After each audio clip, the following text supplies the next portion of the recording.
There are a million films about ancient Egypt today, and most of them are all stuck within this echo chamber, repeating the same information over and over. There are a few that bring forward very insightful new discoveries, but there are practically none which focus on the most important question in all of Egypt, which is what is underneath the Giza Plateau. In this film, we can finally answer that question. For the first time in human history, we're bringing forward photographs and video footage from inside tunnels and chambers underneath the Giza Plateau.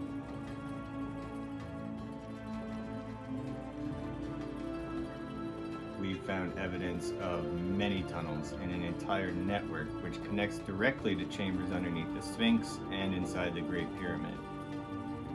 We're also here to share eyewitness accounts of discoveries that have never been made known to the world. And beyond that, we're here to disclose what I believe to be potentially the greatest archaeological discovery in human history. The temple complex, completely buried under the Giza Plateau and connected directly to the Great Pyramid. This discovery was made by a collective effort from an international team led by William Brown and his wife, Lucina Lobos Brown.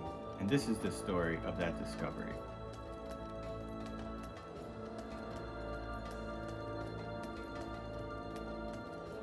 My first time visiting the plateau, I was shocked by how many entrances to the underground were completely visible and locked with gates or doors. They were all over the place, all around the Sphinx. There was just hundreds of them.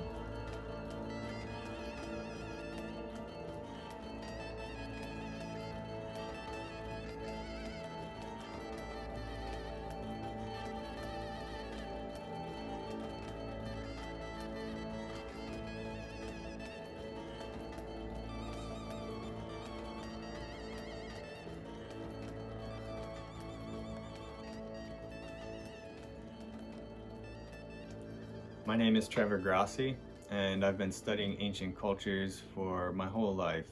And the last 2 decades I've had a particular focus on the Sphinx, the Great Pyramids, and what is said to lie below the surface of Giza. I first became interested in the Hall of Records in 2006 when I met John Anthony West, and he became a very dear friend.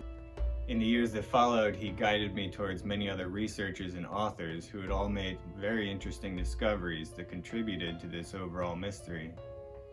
John wrote a book called Serpent in the Sky, which was published in 1979, and this was the first book that really broke apart the esoteric symbolism of Egypt and provided a foundation upon which any real study of the civilization must begin with. If you don't start with an understanding that there's a deep level of symbolism that works on several levels actually, you're not going to be able to understand the riddle that is Egypt. Everything in Egypt is a code, and John gave us a means to begin deciphering that code and to begin answering that riddle. He noticed that Schwaller de Lubeck's had written casually in a single line in one of his books that it was very clear the Sphinx was weathered by precipitation, by heavy rainfall for millennia. And so John took that idea and put it to the test with the help of geologist, geophysicist Dr. Robert Schoch, who ended up joining John in Egypt and analyzing the weathering patterns on the Sphinx courtyard. His analysis of the Sphinx proved quite definitively that this was in fact a textbook example of prolonged precipitation-based weathering pattern. It showed round vertical fissures that were carved down as water poured in from the entire Giza Plateau into the courtyard of the Sphinx, which is subterranean. It's dug into the ground, and so its courtyard was weathered by streams of water pouring down into it. This proves that the Sphinx is much earlier than traditional Egyptologists claim. It's said that the Sphinx was created by the pharaoh Khafra, as well as the middle of the 3 pyramids. The Great Pyramid is attributed to Khufu, the pharaoh who in Greek was called Cheops or Cheops, the middle pyramid to his successor son Khafra, and the Sphinx as well is attributed to Khafra, who in Greek was called Khephren, and the third pyramid was attributed to Menkaure, who is Khafra's successor. We don't know if these pharaohs actually built the pyramids or simply renovated them, but it's clear that they had a very prominent role in what we see of these pyramids today. Evidence of the weathering on the Sphinx in its courtyard would suggest that it came from an entirely different era. Robert Schoch initially found evidence to suggest that it was at least several thousand years before the first dynasty. Now, Khafra and Khufu and Menkaure were of the fourth dynasty. With further research, they ended up pushing the date back even further. In 1992 and 1993, John brought Schoch to the Sphinx, as well as seismologist Dr. Thomas Dobecki, and they were attempting to analyze the subsurface strata of the Sphinx to find any additional weathering patterns that related to the weathering they saw above ground. They did ground-penetrating scans around the Sphinx's body. What they found were multiple anomalies which indicated man-made chambers under the Sphinx itself. They described one chamber they called Anomaly A, which was rectangular and appeared to be a man-made chamber about 25 feet underneath the Sphinx's left front paw. Dr. Zahi Hawass is the former Minister of Antiquities in Egypt, and though he's retired from that position, even today it's nearly impossible to get access to any site in Egypt for research without Zahi's permission. Hawass ended up carrying out a project to do core drilling samples all around the body of the Sphinx, including underneath the front left paw. This is an image from Manu Seyfzadeh based on a diagram from Mark Lehner, and we can see exactly where the chamber is and exactly where Zahi had drilled, and he clearly just missed the chamber by potentially a couple feet, if that. However, Dr. Hawass took this as evidence that no chamber existed underneath the left paw. We know that there are at least 6 entrances on the body of the Sphinx itself. There's one on top of the head, one on the back, 2 on the sides, 1 by the tail, and 1 directly between the 2 front paws, behind the dream stele. Each of these could potentially lead to further discoveries, but we're told that none of them leads to anything specific. Professor George Reisner had carried out extensive excavations at the Sphinx and claimed to have gone into the head into a chamber inside the head which led down into a much larger chamber in the body.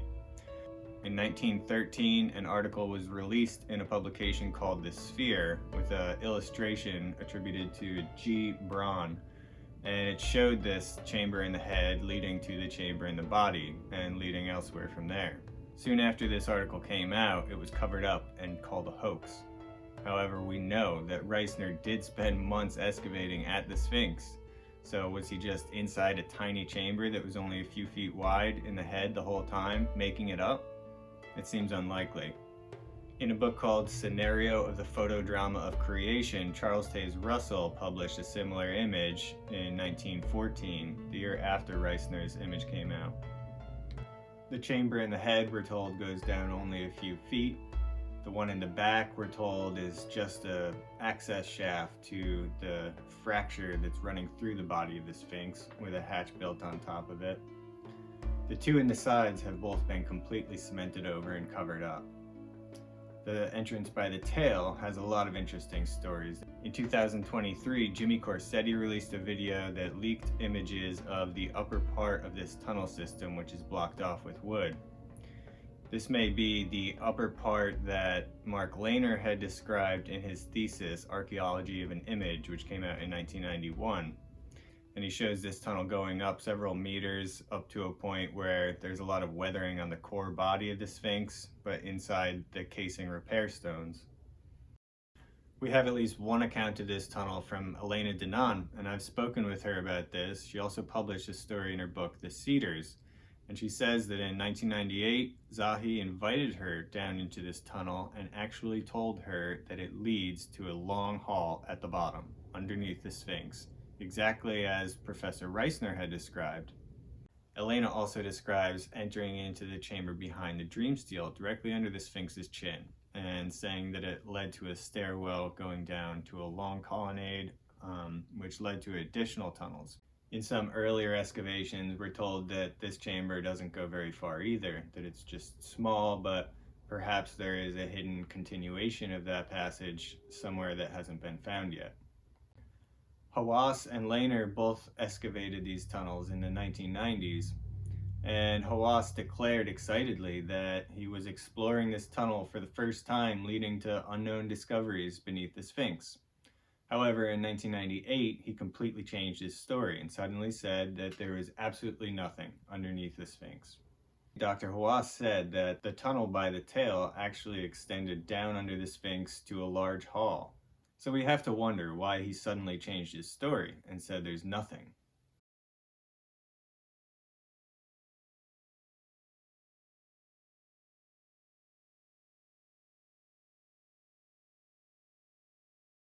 If these tunnels lead to nothing significant, then we could easily have proof of that by seeing video footage going into the extent of the cave, filming all the walls, showing that there are no additional passages or excavatable materials like dirt or sand that could be removed to show more passages. We've never seen any video footage like this. We have a great deal of evidence concerning these tunnels in and around the body of the Sphinx itself, and we'll return to that subject in the future. But for the time being, it's important to acknowledge there are at least 6 entrances that go to an unknown extent, because we've never seen the end of them with video footage. It's never been proven that they don't lead to further spaces. My first time in Egypt was on a tour with Dr. Robert Schoch and his wife Catherine Ulysses and several other Egyptian guides. And so I had 2 weeks to see all the temples of Egypt with Dr. Schoch himself and ask him all the questions I had for him. Aside from the work of John West and Dr. Robert Schoch, there's practically no information that's ever been released about chambers underneath the Sphinx or the Giza Plateau. So I learned everything I could from John and Schoch, and I continued to research the subject on my own.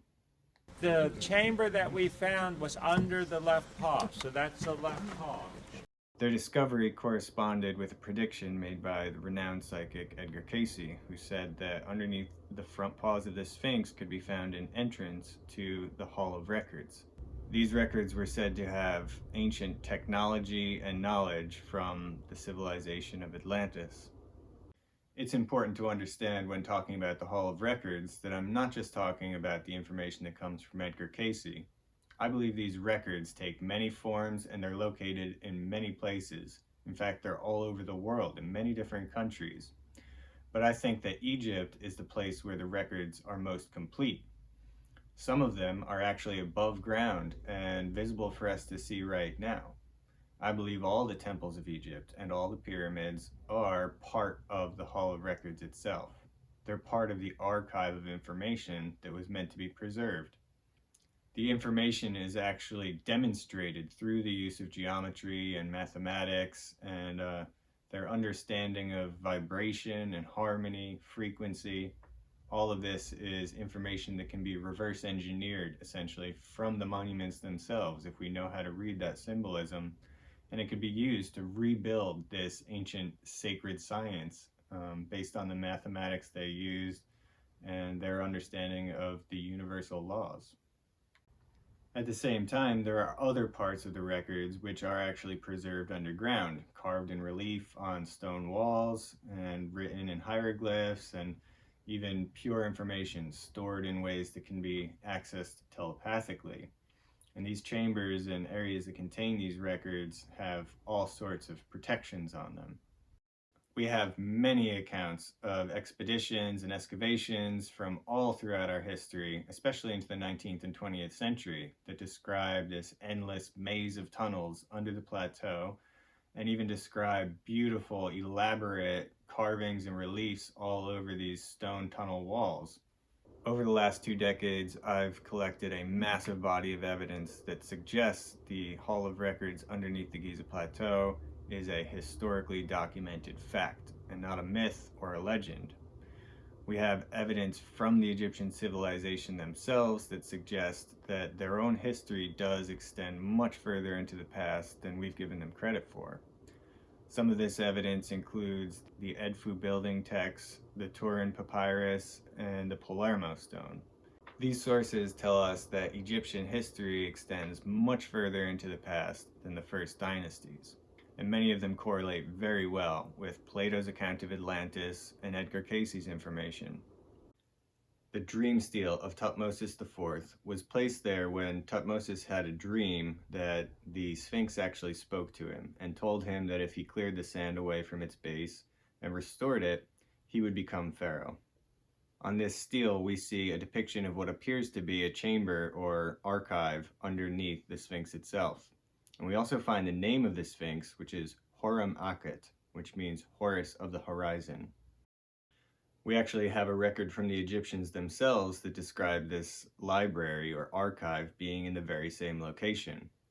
In a text called A Hymn to Shu, translated by E.A. Wallace Budge, we find a direct reference to this secret or royal archive being accessed directly under the Sphinx's paws. A will hath been done into writing by the Lord of Kemenu, Thoth, the scribe of the library of Ra-Harmachis, in the hall of the divine house or temple of Anu, Heliopolis, established, perfected, and made permanent in the hieroglyphs under the feet of Ra-Harmachis, and he shall transmit it to the son of his son forever and ever. Ra-Harmachis is the Greek version of the name Horem Akhet, which is the name of the Sphinx itself. This passage tells us that there is in fact a divine library containing the words of Thoth in hieroglyphs, and it's stored in a house or temple under the feet of the Sphinx. There's no other way to take it. There's no other interpretation. Dr. Manu Seyfzadeh shares this example in his book Under the Sphinx, where he also shares a great deal of evidence to suggest that this Hall of Records or secret archive was actually buried underneath the Sphinx. It's beyond the scope of this single film to present all of the evidence I've found that suggests the Hall of Records to be real. However, I do intend to explain all of that evidence in the future. At the moment, there's a situation at the Giza Plateau that is very time sensitive, and so I believe there's one story that needs to be told immediately, and this is the story of William Brown. I first came across William in 2020, and I noticed that he was sharing ground-penetrating radar scans of the Giza Plateau, which showed chambers and tunnels. This is what I had been keeping my eyes open for many years. I'd always been looking for actual physical hard evidence of the actual structures that are underground, whether or not they're part of the Hall of Records. The more I spoke with William, the more I realized he had an incredibly important story to tell, and that he had gone 10 times further than anyone I've ever seen who was actually attempting to get to the bottom of this situation and actively attempting to work at Giza to find these chambers, find these tunnels, do ground penetrating scans, and actually excavation projects. Bill's been to Egypt 74 times in the last 2 decades, and he's been very deep underground in these labyrinths of tunnels underneath the Giza Plateau. Some aspects of this story may be difficult for you to believe, and it may go too far into the realm of the metaphysical or supernatural. However, you don't need to believe these parts to see the overall implications of the story we're presenting, and we do have a great deal of evidence to prove the bigger point that we're trying to make here. I believe it's important not to censor this story, but to tell it completely, in full, and you can take or leave any parts of it you like. Some of this work is pretty dangerous. Some of it's not easy to talk about. So I became very interested in what he was doing, and I told him I would like to make a film about this. So we met up in January of 2023, spent about 2 weeks at Giza at that time, and I ended up meeting him again in November and December of 2023, and we got additional interviews and footage on location and put this story together. He'd been working on attempting to get official permissions for excavations at multiple locations on the Giza Plateau, places where we already know there are tunnels and chambers. In January of 2023, it sounded as if, even if it was a small chance, there was a potential that the permit would come through for the project. And so if that happened and we got into these tunnels, we would have the right to film everything we had access to. So I said there's no way I would not be there if there's even a chance of that, even if it's a slim one. There's a very time-sensitive situation at the Giza Plateau right now because they are demolishing all the villages to the east of the plateau. And by the year 2030, this is going to contain an enormous area, which they plan to reconstruct into an entire plaza and museum, hotels. So we need to work quickly in order to achieve the goals that we have. In 2021, they demolished much of the village of Nazlet El Saman, which is immediately east of the wall of the plateau itself. And so in this area, there's a lot of things that we can find underground which connect directly into the Giza Plateau. I plan to release additional films in the future that can explain more of the context behind this story, because it's a huge story and it can't possibly fit into a single film. But what I find to be most important is Bill's own testimony and the story of what he has done at the Giza Plateau over the last 20 years. He's done a lot of work there. He's been deep underground and he's seen a lot of things that I believe the world deserves to hear about.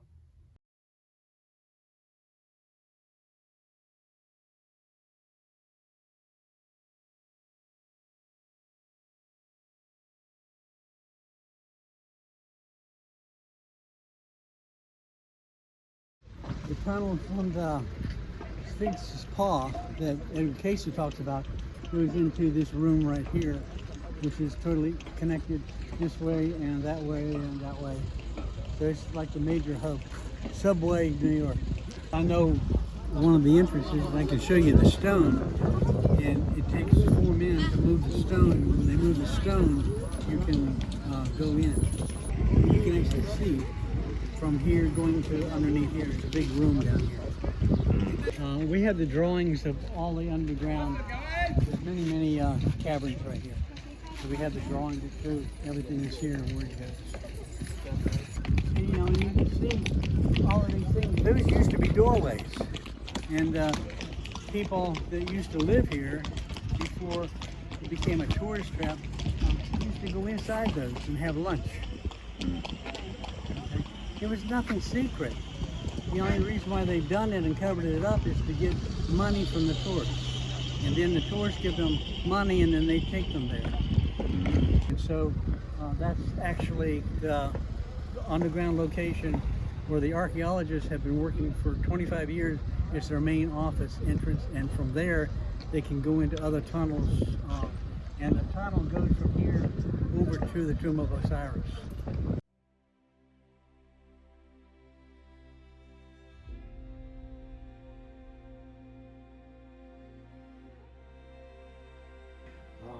My first time that I decided to come to Egypt was in 2000. And at that time I was doing very heavy into meditation and been guided to come for whatever reason. I really didn't have an interest in Egypt until around 1997, 1998, when I had an experience of what I call my walk-in, which was greater awareness of who I am and why I'm in this lifetime, in this timeline.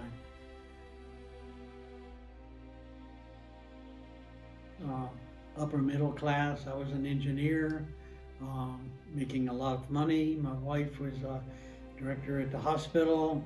We had 3 kids, 3 automobiles, 5 insurance plans, you know, the whole American dream. And I was there. I ended up with a divorce within the year because of my walk-in experience. My wife said that I was not the same person, and I wasn't.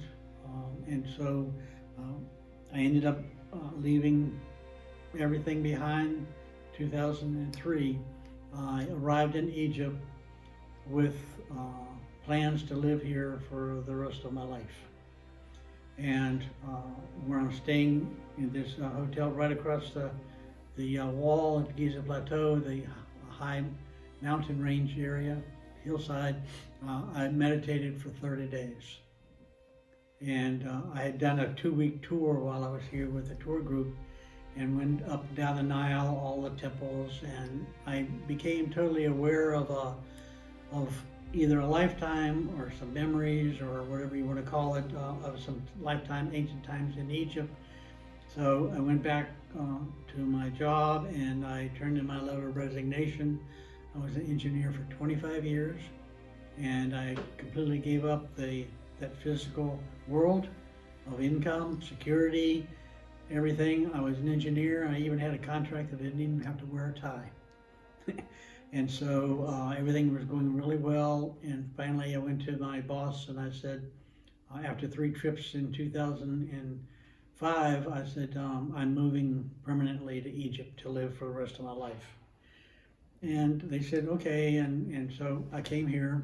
And so in 2005, around right after Christmas, I got a visitor, a loud voice, just it was in the middle of the night, woke me up and spoke to me, and it just said the name Atlan, A-T-L-A-N. And I didn't understand. I mean, I was asleep and I woke up hearing this name and I didn't understand. I thought I was dreaming. And then about a minute later, it was even louder. And this time I knew that it was very real. And it said, Atlan. And I said, who am I talking to? And then it said for the 3rd time in a very loud, demanding, commanding voice, like, you're not going to refuse this offer. Like the grandfather says, I'm going to make you an offer you can't refuse. And when he said, Atlan, you promised. And when they said that, I said, I understand. Atlan, I know that's a name that Edgar Casey had used in some of his readings. He was talking about an Atlantean figure who was important. I'm Atlan.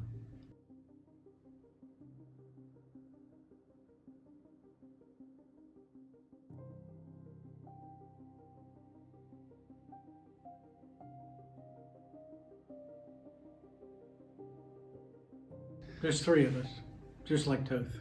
Mm. Okay. Okay. But I am Atlan. Okay. I'm the Atlantean from Atlantis that came and helped found Egypt. But I don't want to talk about that. Okay. There's no the whole problem is when we find these records are my records. Okay. Now I'm not Toth. There's a difference between me and Toth. Okay. And Edgar Casey talks about 3 people showing up. You know. Okay. Was one of them. Okay, in other words, I was the program of who this 3rd person was about. And when they stood up there, Edgar Casey did the prediction about me of, who I am and why I am here in Egypt, and that's why I'm here today.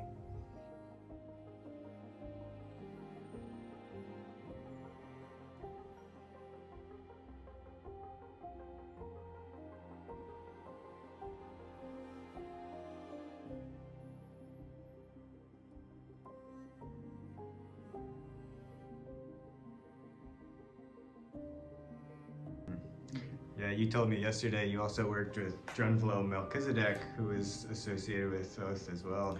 He Right. said Back in the 2000 time period when I was working in the Rockville area, I was working with Drunvalo Melchizedek, his cousin Slim Sperling.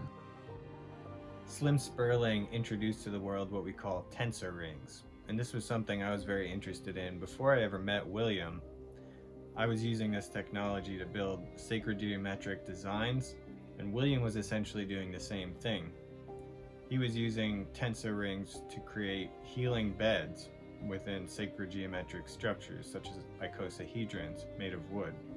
So this was already a shared interest between both of us, and Slim Sperling was the first one to bring this technology to the world. And I actually met Slim Sperling here We went to the Solar Cross and etc. And that's why the Solar Cross is so important to me.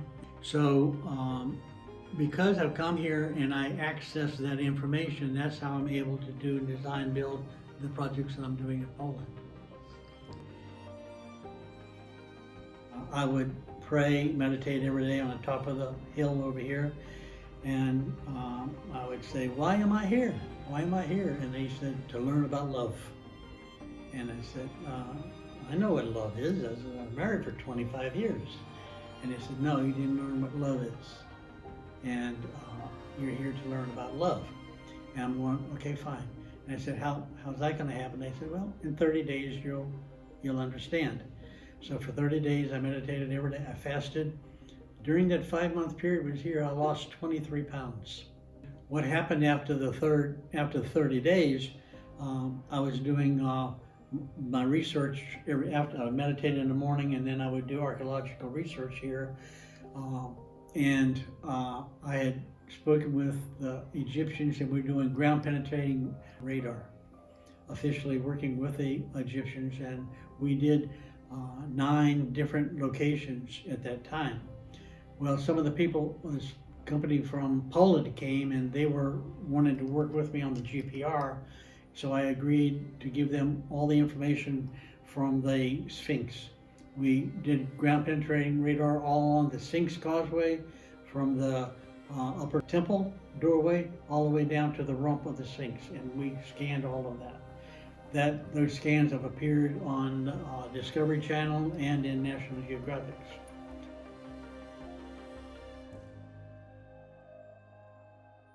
The Tomb of Osiris area along the causeway, we had found one anomaly, several anomalies.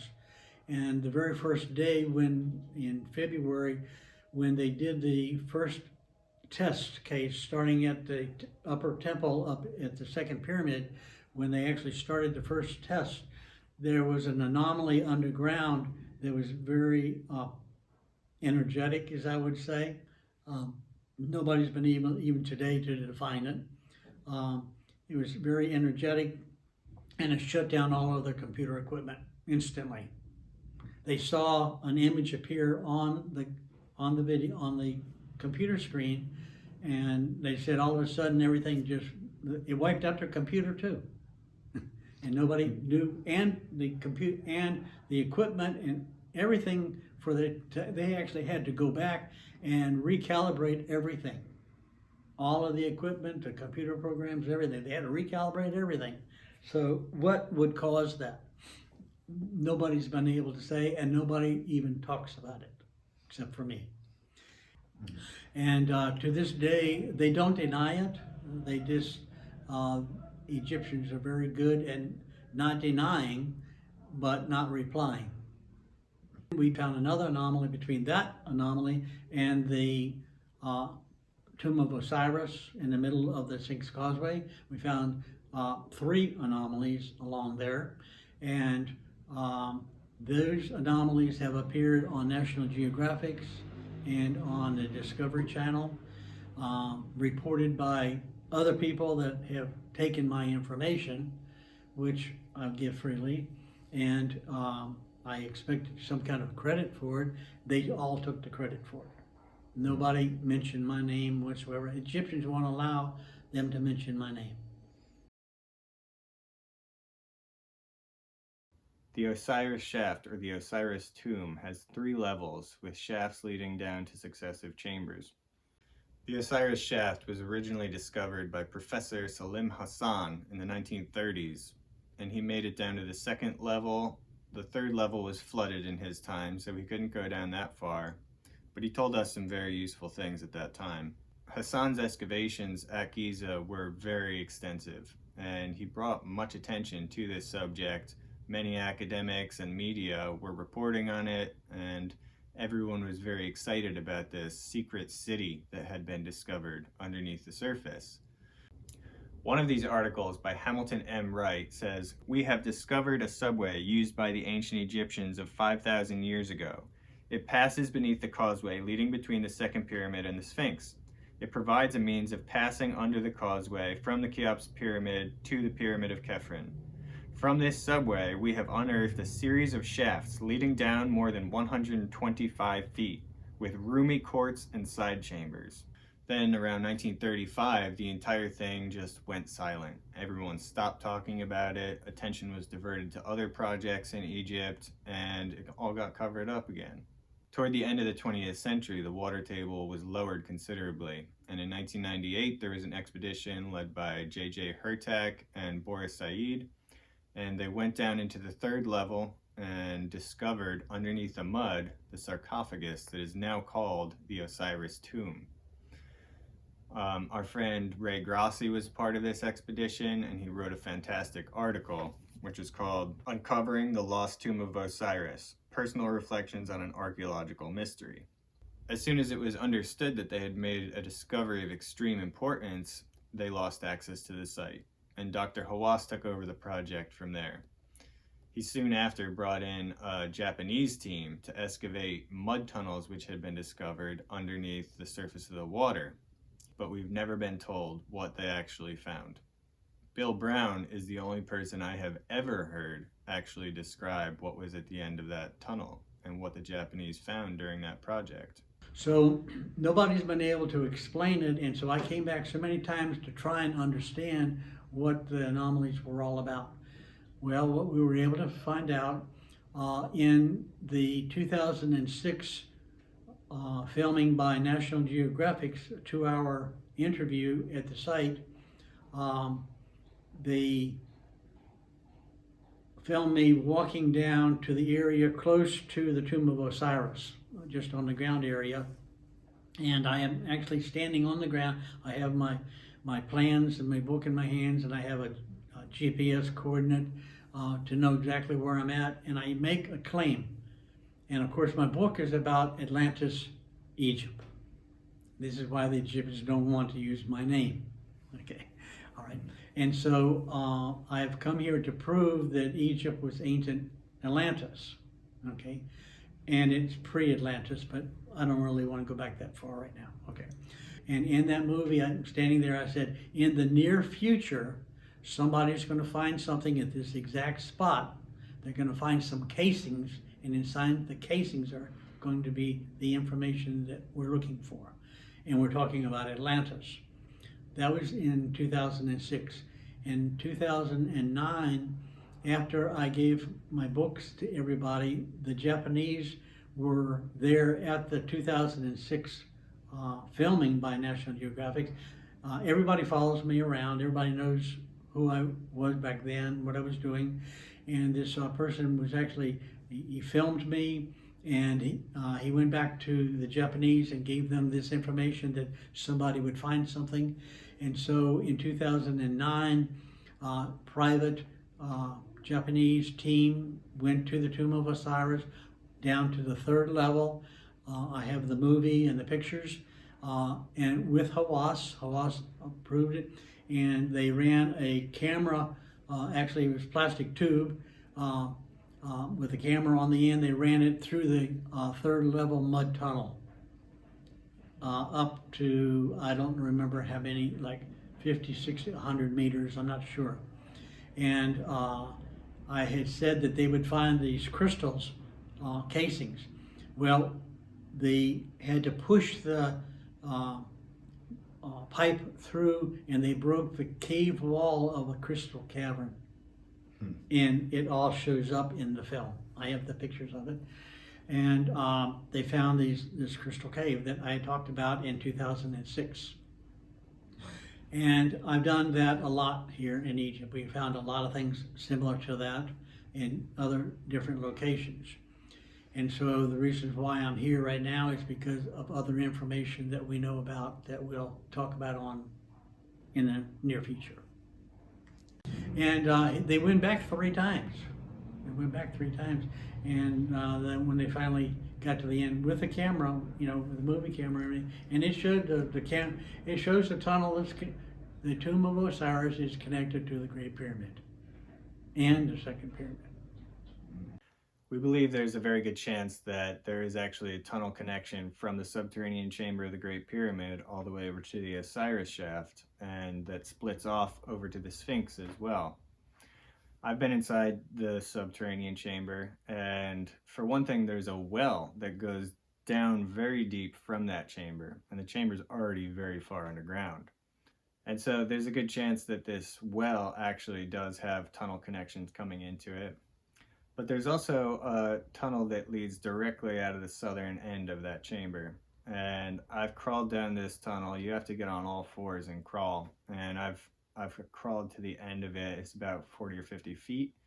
And there's no light down there. I had a flashlight, but even still, it was difficult to really tell if it ended with a natural wall or if somebody plugged it up and tried to make it look like natural rock, as if it just ended there. But why would it go 50 feet and go no further? Doesn't really make sense. I think it's very possible that that tunnel used to extend much further and went all the way to the Osiris Shaft. It's also possible that the Osiris Shaft tunnel connects into the well underneath the subterranean chamber, which goes down to an unknown extent, deep into the bedrock. Bill also describes a fourth level to the Osiris Shaft underneath the third one. Well, there's another level below the third level. There's a fourth level. We have the proof of it. Oh, interesting. Yeah. Our friend went in and they did the ground penetrating radar, and it showed the room underneath it. Wow. They actually found another sarcophagus at the foot of the ladder that you go down now. There's two ladders there, and they had removed one of the ladders, and they uncovered a stone sarcophagus. That sarcophagus, they say, ended up on top of being the lid of the one that they found in the water, but it didn't fit. And we've done all the calculations, it does not fit. But they moved it, they say they moved it to that one. If everybody goes to the second level, Tomb of Osiris, there were 7 sarcophagus in there, there's only 2 now. Where did they go? How did they get them out of there?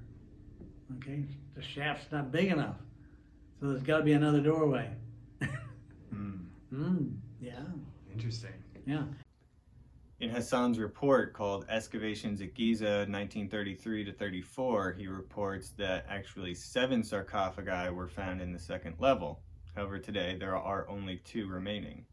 And maybe, just maybe, there are more shafts that aren't reported, and our information was that the reason why the 2 sarcophagus that are there now is because they are covering the top of the shafts that go down.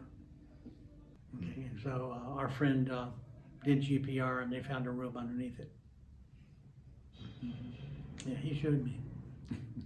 And in 2009, April of 2009, we actually did an official conference in the University of Cairo, and I was one of the main speakers.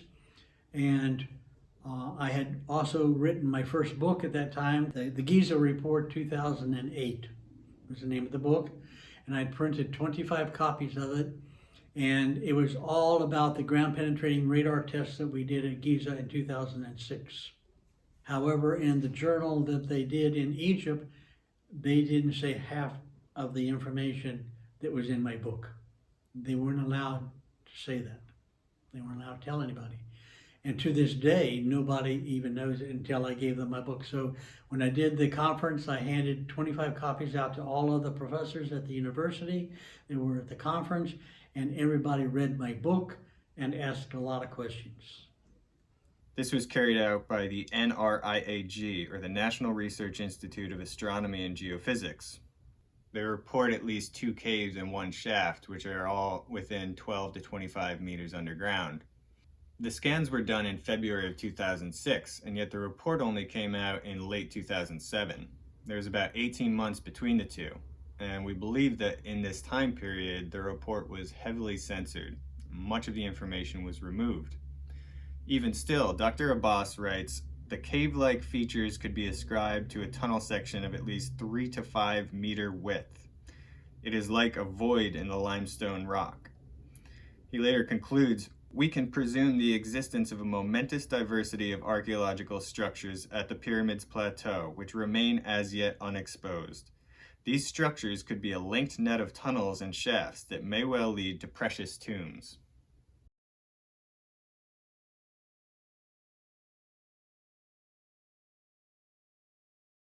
We believe he was able to make this very confident statement based on the fact that he had more information than what was allowed to be included in the final report. He was looking at all the scans, and he knew of many more anomalies that he wasn't allowed to report. Bill's report showed a lot of the scans that weren't included in the other report, and he showed the existence of 7 tomb-like anomalies along the Sphinx causeway. The scan that was directly next to the Great Pyramid also found an anomaly or cave-like structure, a chamber that potentially goes into the area directly underneath the Great Pyramid. We confirmed in 2006 GPR scans that there's an anomaly. The tunnel goes to the underground, goes into the rooms underneath the Great Pyramid. And we picked it up on the GPR scan. You'd think that ground-penetrating radar would have already been carried out at every single inch of the Giza Plateau already. However, no one has permission to work there. And when we finally do get Dr. Abbas having permission to work along the Sphinx causeway in these very important areas, he finally does the ground-penetrating scans and his report gets heavily censored. So we have to wonder why this is happening. And so it just so happened that I met this woman that was very interesting. We're talking to the engineers, said, okay, we'll do the ground penetrating radar. And I kept seeing this lady that was with them, and I'm going like, who's this lady? And my guides at the time were like really laughing very loudly at me, and like I didn't know what was going on. And all of a sudden they introduced me to her. Her name was Lucina Lobus. And I said, hi, how are you doing? And I said, okay, they want to go up on the next day on Saturday. They wanted to do some of their ground penetrating radar. And I said, okay, fine. And when I went out, she showed up with them. And for some strange reason, it's like I knew this person from many lifetimes. And we were walking around hand in hand like we were married. And I said we wanted to go to a particular tomb, which we called on the eastern side of the Great Pyramid. And I said, it's a very important tomb to me, and I want to show you. And she said, okay, let's go. And so we went over to the tomb, and we went down into the tomb, and they were recording.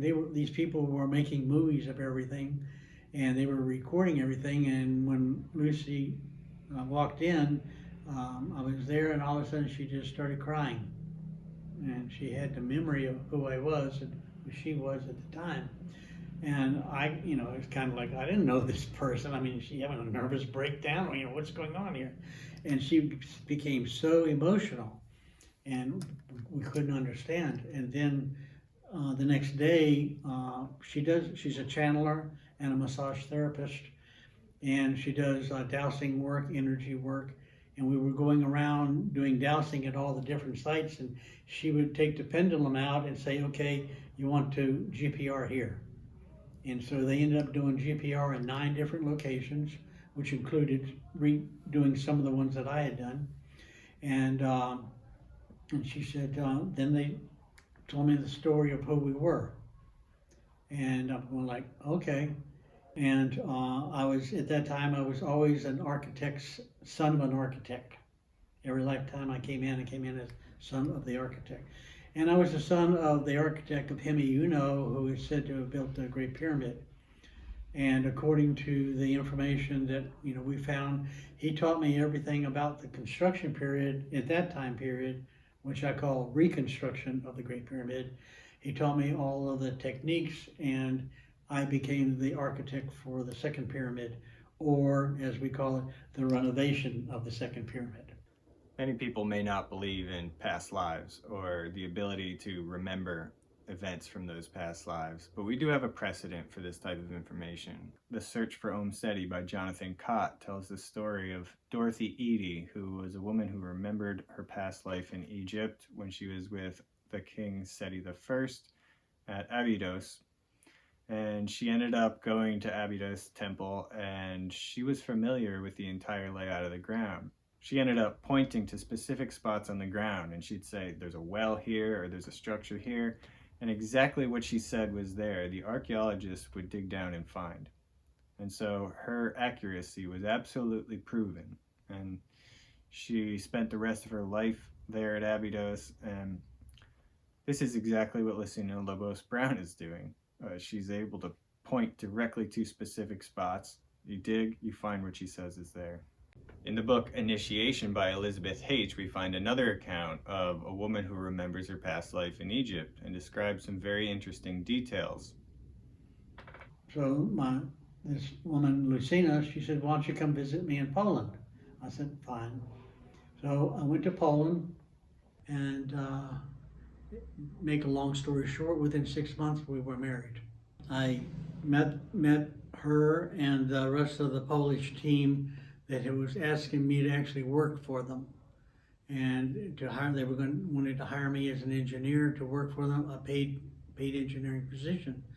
And I said, okay. And they were at that time deciding to work at a place called Hawara, in Fayoum here in Egypt, and they wanted to do restoration of the mud brick pyramid, which is believed to be the location of the underground labyrinth system. So they were asking me, they were having a presentation in Poland, and they asked me if I'd be willing to speak.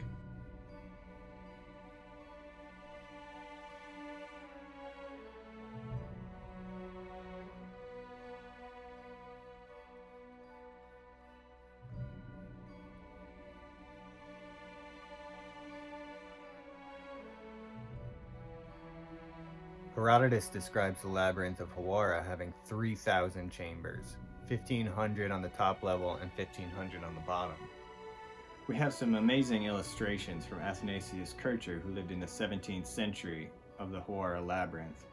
And these may have been just based on earlier accounts and not eyewitness experience, but nevertheless, they give us a very interesting idea of what it may have looked like. Hawara has always been one of my favorite mysteries in Egypt. We have many historical accounts, not just from Herodotus, but also from Manetho, Pliny the Elder, Strabo, many others.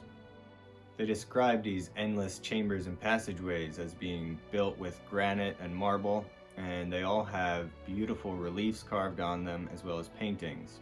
The Hawara Labyrinth has often been associated with the greater lore of the Hall of Records. It's thought that this may be a part of the Hall of Records. If you want to create an archive that will last through eternity, it makes more sense to carve it in stone onto the walls rather than write it in papyrus. It's very likely that all these reliefs carved in those chambers below Hawara are a part of the Hall of Records. They are a part of the archive itself.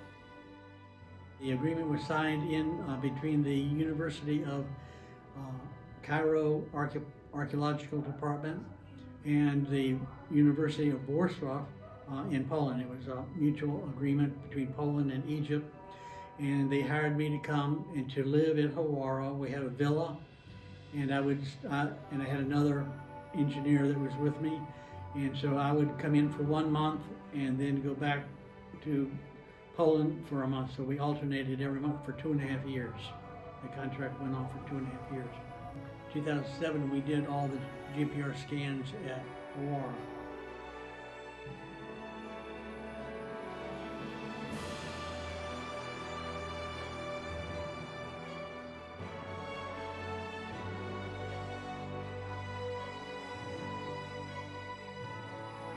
And I was in charge of, I was a site plan engineer, and we actually had to go in order to do the ground penetrating radar. We had to actually go in and set up an engineering baseline, and we had to set up an elevation. And nobody had ever done that before. And I was the first engineer to do the first official engineering survey of the entire plateau. And we actually went in, set up baselines, engineering data points, elevations, because we were going to do soil borings. After we did the ground penetrating radar, we went in and did soil borings to find out what was the problem causing the water to damage the pyramid. And so I did an official engineering water analysis program to tell them where to put the wells and how to divert the water around the pyramid.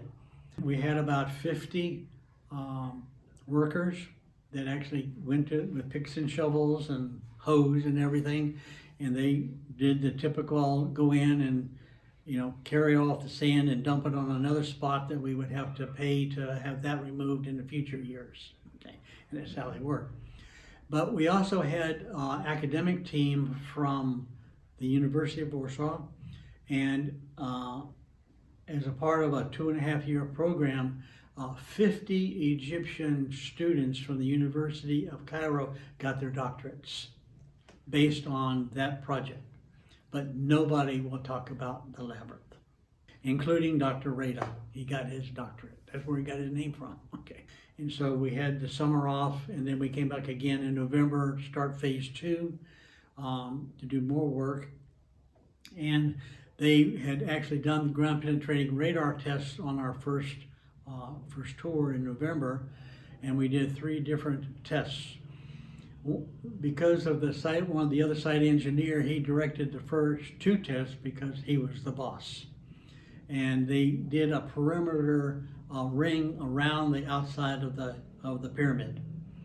And they were basically looking for water levels. We did soil borings and to see where the water level was to be able to give them a recommendation of how to resolve the destruction of the mud brick pyramid.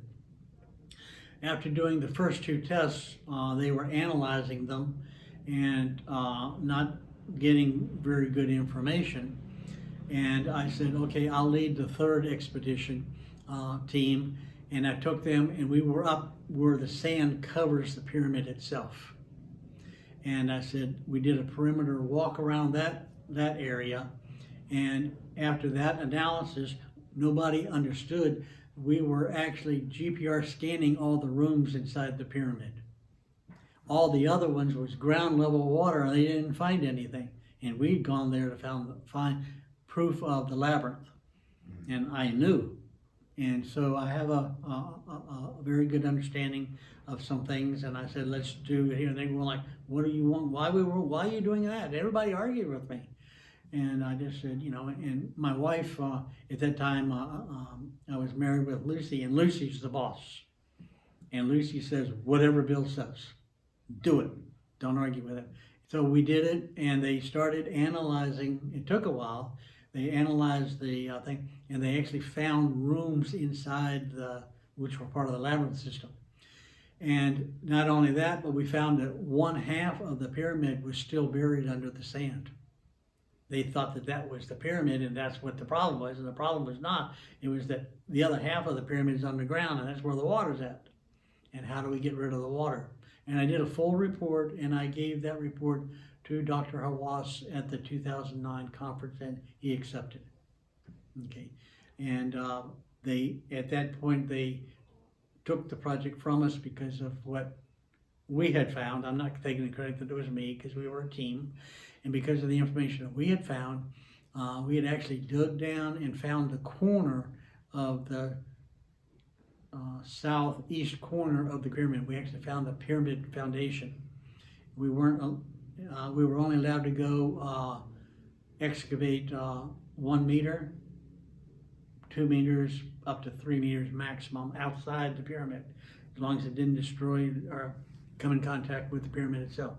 And so they actually went out because of the GPR scans, and we found out where they actually dug down and found that corner, and nobody was supposed to know that. At that time, Dr. Hawass was not happy, and he took the project from us and handed it over to the French. And he basically, we really don't like to say it, but I say it anyway, the Egyptians took the report from the University of Warsaw and threw it in the trash. But they handed my report over to the next team that came, the French that came. And they accepted my report. Okay. Because it was unofficial. And because it was unofficial, they didn't have to give me credit or anything. And And I don't really care. I'm not here. I'm not in ego. My job is to tell the truth and give them the information.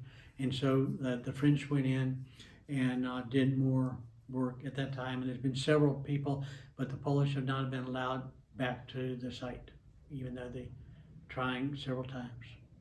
So what we found about the labyrinth system did exist. We had found the entrance doorway to it. My wife Lucy had gone and drawn on the ground with a stick. We actually have the pictures and the movies of it. She said, dig here. The Egyptians dug everywhere except where she said. Because she was dowsing that area? Yeah, we were dowsing to we went to lots of locations. She says here, they would dig down and they would find an anomaly or a tunnel, and then they would cover it back up.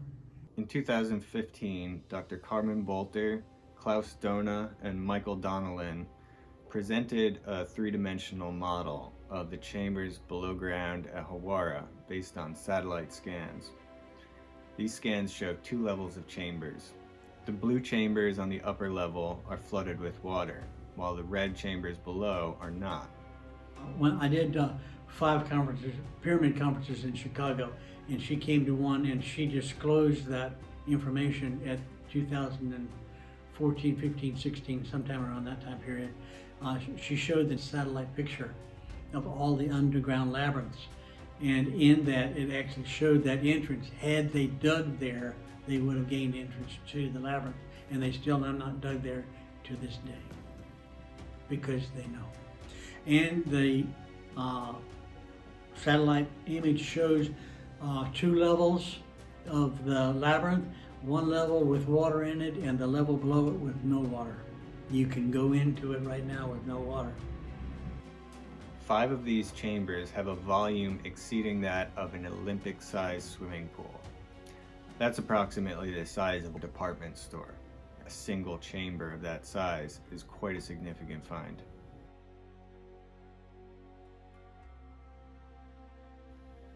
In 2008, another group called the Mataha Expedition also carried out scans at Hawara. And what they found showed what looks like a grid-like pattern of chambers, much like Athanasius Kircher's diagrams.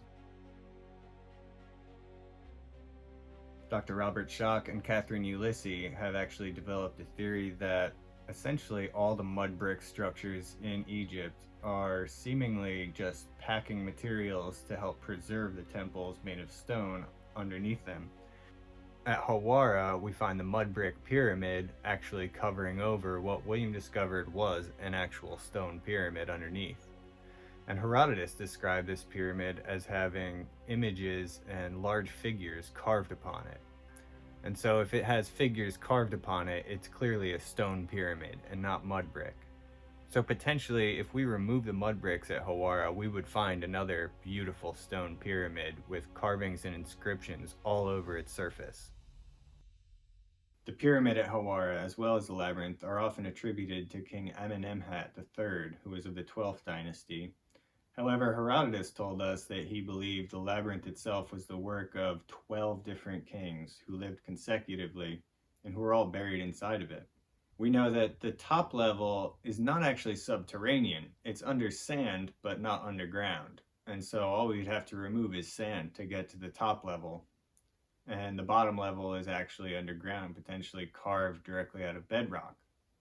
We can see a kind of shape that looks like egg cartons almost, with lumps and pits all throughout the entire area south of the pyramid. So we can tell that the structure is absolutely enormous. The scale of it is unbelievable. It's very clear exactly where this labyrinth is, and some of the earlier excavations had determined that it was completely destroyed and all that was left were these broken pieces of rubble of what was once the labyrinth. However, more recently we've basically determined that this was incorrect. In fact, what was found was the roof of the upper level. So to get to the upper level, all we would have to do is clear sand away. To get to the lower level, we'd actually have to dig, potentially through bedrock. So essentially, Carmen Bolter presented some fantastic information that's a little harder to verify, but still interesting. But the Mataha expedition and the Polish group that Bill worked with at Hawara both essentially proved exactly the same thing and in the exact same way, and both brought forward undeniable ground-penetrating radar scans that prove the labyrinth does exist, it is there, and it is accessible too. The only obstacle to it is getting permission to work there. We know how to divert the water, all of that. So we would need some serious funding in order to do that project, and we would also need to coordinate it with the growing season of the local agriculture, because the farmers need the water table at a certain level in order to grow. But this could be easily enough arranged. We've actually been talking with Louis de Cordier in the last couple weeks, especially. We're talking about joining forces so that we can help further raise awareness in the public mind about Hawara, tell the world the truth, and actually raise enough support to make this project happen so we can actually get down in there and access this library of extremely advanced knowledge from early Egypt. But the Egyptians, like everywhere else in Egypt, they won't, what they know, they don't want anybody to know. That's the problem. And that's the headache that I have.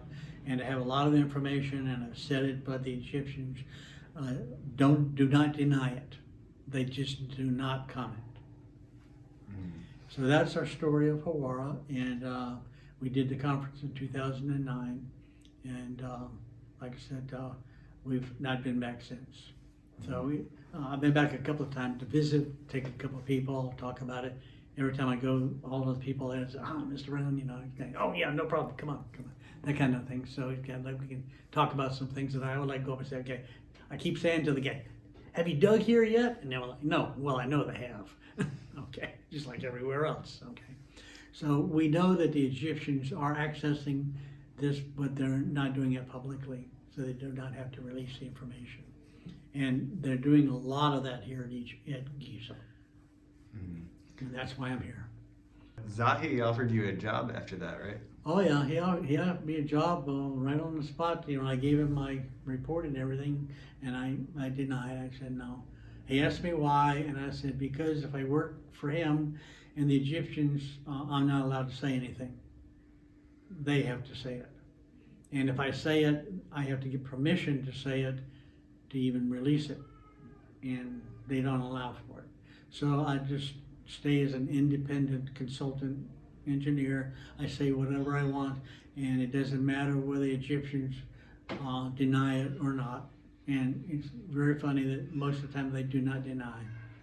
We're here to get the information. We can't make it public. We have to take it to the authorities, etc. And we want them to come and do it and get the credit for it. Okay? So this is proof that Dr. Hawass respected your work there, but even still, he denied your access at that certain point. Yes, in many cases, they do not officially recognize me, but on the side, drinking a beer, we have some really good stories. Okay, and Hawass knows me, and they follow me wherever I go. And in most cases, they keep their distance, okay, and they let me do whatever I want. Based on the scale of the Hawara Labyrinth and everything I've learned about it, I believe it may actually be essentially a backup copy of all the information that is written within the temples above ground in all of Upper Egypt, all of Lower Egypt at the pyramids. I believe it might be a backup copy of Egypt itself. So that's probably the function of why there are all these granite and marble chambers down there. It's probably the master copy of the Hall of Records. So the importance of Hawara can simply not be overstated. It's one of the most important sites in all of Egypt without a doubt, and the information that is stored in those underground chambers could absolutely alter the course of human history. It could be extremely important, and there may be artifacts and technology down there, for all we know, that could alter the course of human history. So we've got a really good shot of finally bringing this to the public attention, getting the support, raising the funding, making this happen. And I think the more evidence we present, the harder it will be for the Ministry of Antiquities and Tourism to deny our project permit. So it's not just that we know the labyrinth exists and we know how to get into it. The bigger issue is that the site is actively being damaged by this water. They're not protecting the pyramid. They're letting it get destroyed by this water rather than admit to the world that it's real. So this is a really important issue we'd like to raise awareness of and bring attention to. However, it's not the end of the story. It's just one of the many aspects of Bill's story. And he ended up in 2009 going back to work at Giza more after the Hawara project ended. So in episode 2, we're going to get deep into what happened at Giza after the Hawara project. And the story took many unexpected, shocking turns at that point. In the next episode, we're not just revealing scan images of the ground, but actually photographs and video proof of the tunnels and chambers underneath the Giza Plateau.